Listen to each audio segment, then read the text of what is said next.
I'm going to show you 5 different ways to do drawers. Here's method number 1. You can see that the runners along the side of the drawers are pocket holed into the face of the drawer. And the bottom of the drawer is a 1/4 inch thick piece of plywood that is in a channel that is cut around the entire perimeter of the drawer. It's a very basic drawer. The front is just a piece of plywood in this case. You can make it solid wood if you want. One of the disadvantages of a drawer like this is that the pocket holes going into the front of the drawer face are always at risk of you pulling the threads out on this, because you're just pulling on the drawer in this direction, which puts a load on it. Here's a variation on that theme. It's the same thing. The runners of the drawer, pocket hole in the front face. You still have the risk of these threads tearing out of the face because you're always pulling on this face. And instead of a 1/4 inch thick drawer bottom, it's actually a piece of plywood that I have the whole thing screwed down on. And these drawers run on rails that I've got built into the cabinet here. So it's not like it's sliding out on a ball bearing or anything like that. It's just a simple drawer sitting in this space. Same with this one. Perfect. Now, there's some other ways to do drawers, like these. These are in my table saw cabinet. These are on full extension slides. You can see that the drawer is pocket hole construction with pieces of plywood in this case.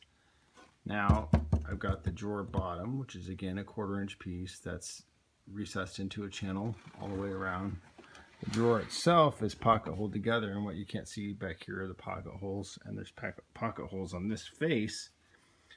Instead of pocket holes going this direction into the face of the drawer, you've got something better now where you've got the screws going here, and this drawer pole goes all the way through and binds to the back, which means when you pull on the drawer, you aren't at risk of pulling the threads out. This is a better method of construction. This is how a lot of joinery is done in kitchen drawers that aren't dovetailed. Speaking of dovetails, here's a dovetail joint. My dovetail jig and my router really tore up this plywood, which I'm not very happy with, but a dovetail joint is super strong. I mean, this is probably the best way to make a drawer if you want it strong. So what this drawer is lacking right now is the channel, which I will cut with a dado in here to put in the drawer bottom. And here's yet another iteration on a drawer. In this case, I've cut tenons and grooves to glue the drawer up.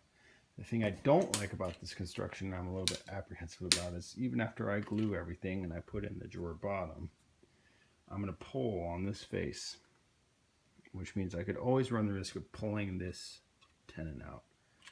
Some drawers in kitchen cabinets are constructed this way, and I have seen them pull out there. You're relying all on the strength of the bond with the glue to hold that together. So what I will likely do after these are glued up is put a finish nail here and here, so that when I pull on the face, I at least have some kind of reinforcement that's in this direction that doesn't want to pull out.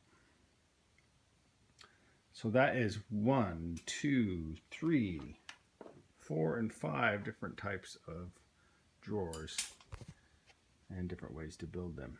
The slowest by far is this one, but you get the strongest effort. This one was pretty quick to cut, probably the weakest. This one didn't take too long to build, and it's pretty strong. Pocket holes really do a good job. If you want them for kitchen cabinets, or you're worried about the look of quality, I can understand why you would prefer dovetails, but for my shop cabinets, pocket holes are more than sufficient. Thanks for watching.